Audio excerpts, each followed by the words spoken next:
World News Tonight. Stepping down. Haiti handles its presidential crisis as Claude Joseph steps down. Hijacking hacks. Tensions between the US and China soar as Beijing is called out for cyber threats. Freedom Day. The United Kingdom celebrates lifted restrictions with PM Johnson staying indoors. Astronomic beauty. Shanghai boasts of interstellar displays as the world's largest astronomy museum opens its doors. From the global resources of the Derana Media Network, this is the Derana World News Tonight. Now reporting from Studio 24 in Colombo, here's Suzanne Shenali. A very good evening and thank you for joining with us on World News Tonight. We start off today's coverage from the post-assassination reports in Haiti. Claude Joseph, who has nominally led Haiti as acting prime minister since the July 7th assassination of President Jovenel Moise, will hand power to a challenger backed by the international community as soon as possible. Haiti's acting prime minister agreed to step down in the wake of the assassination of the country's president. In an interview with the Washington Post published on Monday, Claude Joseph said he would hand over power to Ariel Henry, a 71-year-old neurosurgeon. The late President Jovenel Moise named Henry to the post of prime minister, but he had yet to be sworn in when gunmen stormed Moise's home and killed him on July 7th. The announcement appears to end a power struggle in the Caribbean nation between Joseph and Henry. Joseph told the Washington Post that he and Henry had met privately over the past week. He added that he agreed to step down on Sunday, quote, for the good of the nation, and is willing to transfer power, quote, as quickly as possible. Moise's assassination has pitched the already troubled nation into chaos. The murder comes amid a surge in gang violence that has displaced thousands of people and hampered economic activity in the poorest country in the Americas. En reunión con Joseph Félix Badio. A Colombian police chief said on Friday the assassination may have been ordered by a former Haitian Justice Ministry official. He cited a preliminary investigation that has implicated Haitian Americans and former Colombian soldiers. Martine Moise, the assassinated president's widow, returned to Haiti on Saturday for his funeral after she was treated in a Miami hospital for injuries sustained during the attack. The Biden administration is accusing China of extortion and threatening U.S. national security through massive hacking campaigns, mustering an unusual broad coalition of countries to publicly call out Beijing for hacking. The White House says the U.S. and its allies stand united against such threats. The United States, NATO, and other allies on Monday formally accused China of hacking into Microsoft's Exchange server, a malicious cyber attack disclosed earlier this year affecting email software used by U.S. government agencies and the world's largest companies, marking the first time the NATO alliance has signed on to an official condemnation of China's cyber activities. The U.S. was joined by the European Union, Britain, Australia, Japan, New Zealand, and Canada to level the allegations, opening a new area of tensions with the Chinese government, which they say employed contract hackers as part of a global hacking campaign. In a statement released on Monday, U.S. Secretary of State Antony Blinken said, quote, "The United States and countries around the world are holding the People's Republic of China accountable for its pattern of irresponsible, disruptive, and destabilizing behavior in cyberspace, which poses a major threat to our economic and national security." The U.S. Justice Department also said it had charged 4 Chinese nationals, 3 security officials, and 1 contract hacker in a roughly 7-year global hacking campaign aimed at dozens of companies, universities, and government agencies around the world, targeting trade secrets in industries including aviation, defense, healthcare, and biopharmaceuticals, information that would significantly benefit Chinese companies and businesses. The Chinese embassy in Washington did not immediately respond to a request for comment. U.S. officials and cybersecurity experts said they were shaken by the scale and volume of the incident, totaling thousands of potential U.S. victims. A senior Biden administration official told that U.S. concerns about China's cyber activities have been raised with Chinese authorities and added, quote, "We're not ruling out further action to hold the People's Republic of China accountable." German Chancellor Angela Merkel visited the devastated town after days of extreme rainfall in Western Europe as the death toll across Europe from flooding rose to 187. Angela Merkel has described flooding that has devastated parts of Europe as terrifying after seeing for herself the destruction in one town. Germany's Chancellor visited Schuld on Sunday, where roads have been washed away, a sanitation system is submerged, and phone and internet networks are either down or unusable. Her visit came as the death toll across Europe caused by record rainfall and floods hit 187. 157 of those are in Germany. Merkel said there was no word in the German language to describe the scale of the devastation, as she promised swift financial aid. She also said governments would have to get better and faster in their efforts to tackle the impact of climate change. The European floods, which began on Wednesday, have mainly hit the German states of Rhineland-Palatinate and North Rhine-Westphalia, as well as parts of Belgium. Entire communities have been cut off, without power or communications. As efforts continued on Sunday to track down missing people, flash floods hit a district of Bavaria, turning roads into rivers, sweeping away vehicles, and killing at least one person. Hundreds of rescue workers are looking for survivors in the area, which borders Austria. Around 110 people have been killed in Germany's worst-hit district, Ahrweiler, to the south of Cologne. Police say more bodies are expected to be found there as the floodwaters recede.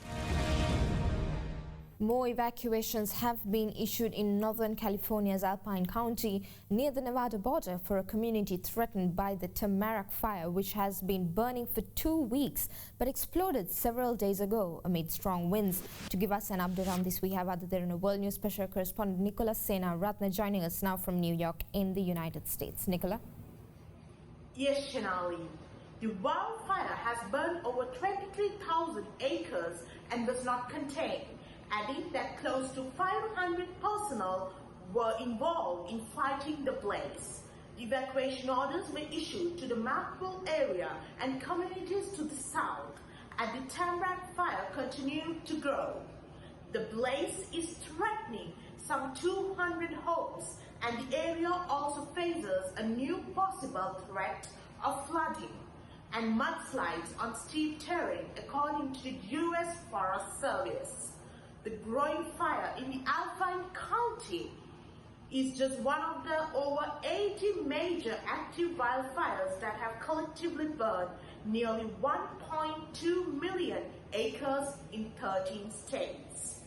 The spate of configuration marking a heavier than normal start of the western wildfire season has coincided with the record-shattering heat that has baked much of the region in recent weeks and is blamed for hundreds of deaths.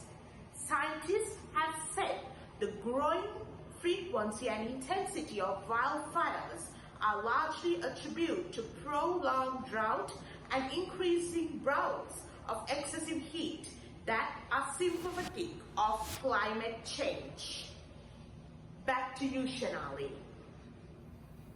Thank you. That was other than a World News special correspondent Nicola Sena Ratna reporting from New York in the United States. India is facing yet another weather crisis as roads and homes flooded over with massive showers that appended to normal way of life for many of the region. To give us an update on this, we have other than a World News special correspondent Gayatri Gunasekara joining us now from Delhi in India. Gayatri. Yes, Shanali. Heavy rains and subsequent deluging part of northern India to normal life out of gear as it caused waterlogging and disrupted traffic movement. The streets of New Delhi and neighboring Gurgaon city were flooded, causing difficulties to commuters who were either stuck in traffic or were wading through waterlogged roads to reach their destinations. In some part of the city, waterlogging affected small stall owners who were not able to start their work amid the rainfall and in absence of the customers. Meanwhile, 3 people were killed after a cloudburst in India's northern Uttarkash district, and houses were damaged in another cloudburst in the Tehri region of Uttarakhand state. In addition, COVID-19 pandemic has caused excess deaths in India to cross more than 4 million. Although it is difficult to say how many of these deaths have been caused by COVID-19, they are a measure of the overall impact of the pandemic. Back to you, Shenali. All right, thank you. That was Other Than a World News special correspondent Gayatri Gunasekara reporting from Delhi in India. Let's go into a short commercial break. We'll be back soon with more world news.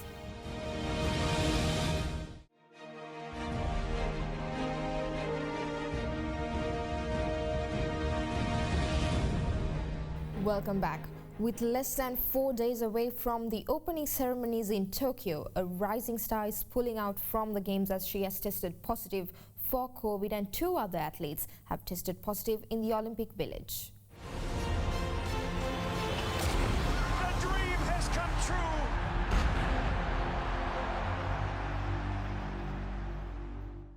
17-year-old tennis star Coco Gauff announced she had tested positive for COVID-19, forcing her to pull out of the Olympics. "I am so disappointed to share the news," she wrote on social media. "It has always been a dream of mine," adding, "I want to wish Team USA best of luck and a safe games."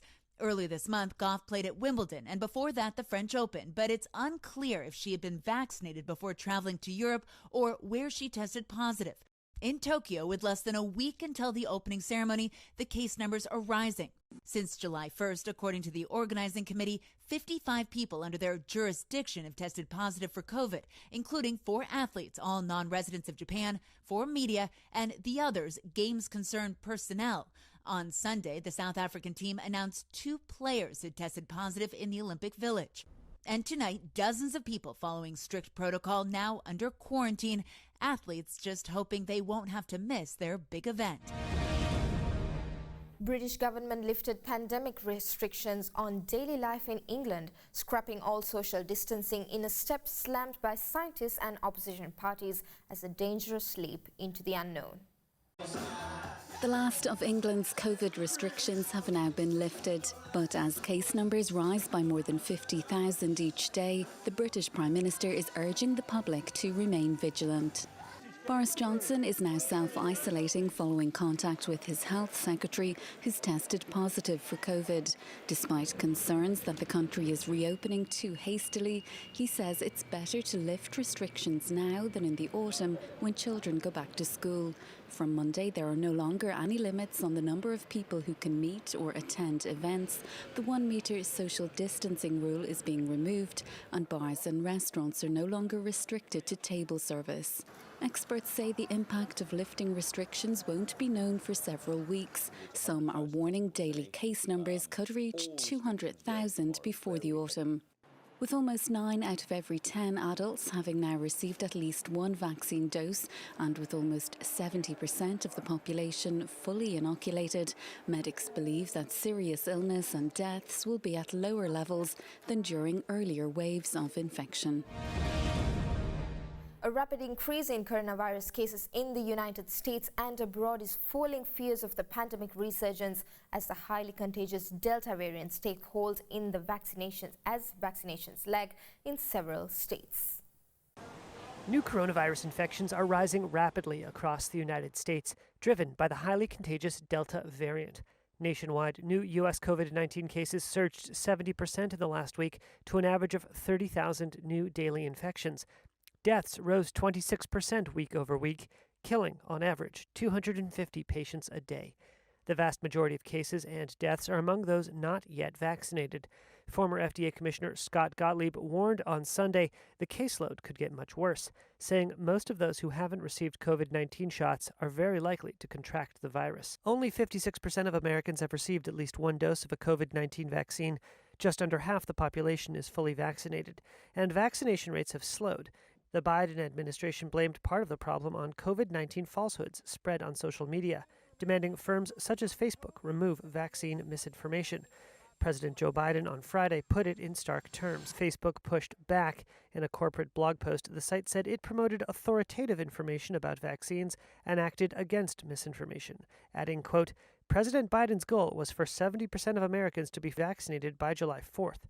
Facebook is not the reason this goal was missed." We have some good news for you. British travellers arrived on the island of Corfu as Britain eased quarantine rules for its vaccinated citizens returning from the amber list countries as part of Prime Minister Boris Johnson's Freedom Day ending COVID-19 restrictions. As of July 19th, fully vaccinated travellers returning to Britain from Greece will not have to self-isolate. Britain is one of the Greece's key tourism markets, with islands like Corfu depending on UK travellers for a successful season. British tourists make up some 40% of Corfu's tourism market. The Association of Corfu's travel agents said at the moment bookings from the UK were still low, and in the last days, flights arriving from Britain have been only 30% full. With 1 in 5 employed in the sector and disappointing year in 2020 due to the COVID-19 pandemic, the government is banking on tourism to boost revenues this year. It recently lifted restrictions on dining indoors, with vaccinated people being allowed to enter inside restaurants, cafes, bars and theatres. Last month, rules for wearing masks outdoors were lifted as well.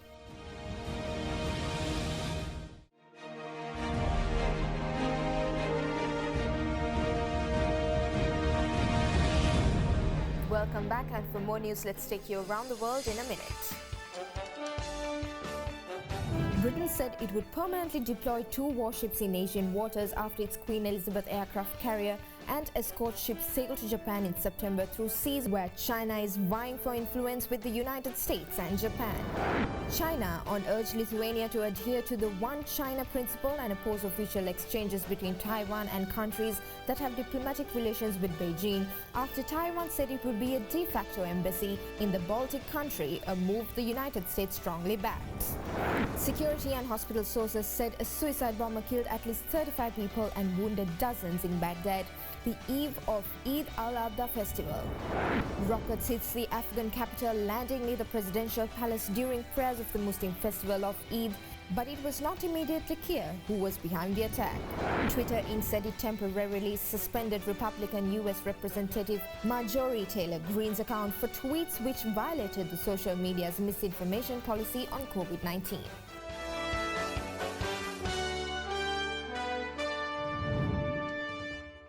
Billionaire and Amazon founder Jeff Bezos is now taking off into space on a rocket that he and his Blue Origin's team built. This launch comes just over a week after Sir Richard Branson went into the edge of space. T-minus 2 days before the world's richest man sets sail for space. All systems go for Jeff Bezos and Blue Origin's New Shepard rocket. Really want you to come with me. The crew featuring Bezos, his brother Mark, and the soon-to-be youngest and oldest astronauts. How are you? Oh, honey, I couldn't be better. Wally Funk, one of the few to train for Mercury space missions back in the 1960s, is 82 years old. She'll be joined by 18-year-old Oliver Damon, a last-minute replacement after the original winner of a $28 million auction backed out. The launch coming just over a week after another billionaire got his astronaut wings. Sir Richard Branson's Virgin Galactic Unity spaceship was the first to soar to the edge of space, giving the crew roughly 4 minutes of near-zero gravity and out-of-this-world views. It's a complete experience of a lifetime. Blue Origin making it clear their ride is different, starting with a rocket. Taking off from West Texas, no support aircraft needed. Where Branson skims space, Bezos and company will cross the 62-mile-high Kármán line, recognized internationally as the edge of space. For now, launch time stands at 9 a.m. Eastern Standard, Tuesday, July 20th, a date paying tribute to the astronauts who paved the way. What was accomplished on that historic day when Neil Armstrong and Buzz Aldrin stepped on the surface of the moon was an inspiration to me personally, to an entire generation, and to the world. And come Tuesday, a whole new generation will be watching. And finally tonight, the Shanghai Astronomy Museum, the largest of its kind worldwide solely dedicated to the study of astronomy, made its debut to the public and will officially start embracing visitors on. Located in a scenic area by Dushi Lake of Shanghai, the museum covers an area of around 58,600 square meters with a construction area of about 38,000 square meters. The museum, as the new astronomical branch of the Shanghai Science and Technology Museum, says it is intended to create an immersive experience for visitors to engage in real astronomical phenomenon. For instance, visitors can take a trip into the Starry Night in the Optical Planetarium Theatre. Staff members of the museum said that they aim to create a real environment for people to look up to the starry sky. To reach this goal, they've installed a high-precision planetarium project at the center of the theatre, which can project the sharp spots of the stars on the screen with countless optical fibers. The starry sky seen in the Planetarium Theatre of the Shanghai Astronomy Museum is aimed to be nothing different from the sky of a suburban night. The demonstration effects are claimed to be very vivid. The building of the Shanghai Astronomy Museum is designed to highlight the orbital motion of the Sun and the Earth with three principal forms, respectively the oculus, the inverted dome, and the sphere. All the three designs function as astronomical instruments tracking the Sun, Moon, and stars, offering visitors a glimpse at the distant celestial objects. The architecture is expected to remind the visitors of the concept of that time. Well, that's all the news we have for you tonight. Join us again tomorrow with another edition of World News. I'm Suzanne Shanali. Until then, stay safe and have a good night.